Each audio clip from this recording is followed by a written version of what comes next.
Welcome to the fun segment, My Favorites, presented by Mirang-Mahum. Aduna Maxina Paonam hangjagaduribasi Maxina gi favorites ma'am ahanbada color red and white.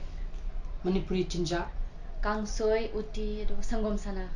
thongbudi haika Kangsoi, hai. animal Dog. flower Rose. festival of Manipur Yaosang.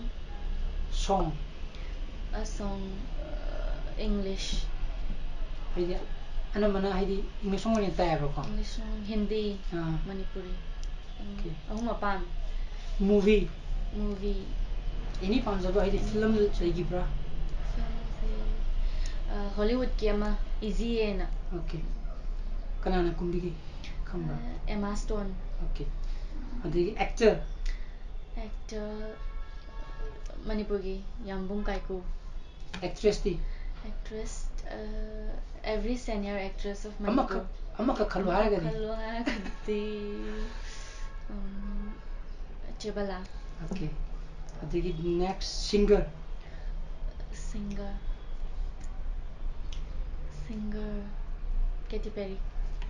music composer Music composer Rahul Blue. cartoon Teen Titans. sport Sports football. the season of the year Season of the year autumn.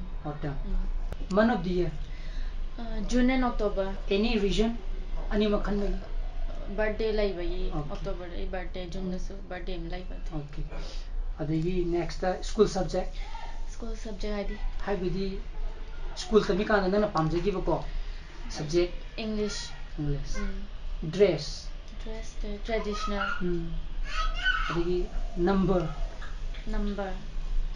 1.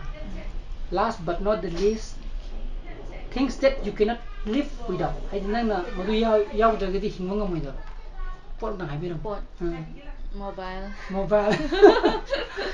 Thank you so much Maxina for this fun segment. Thank you da.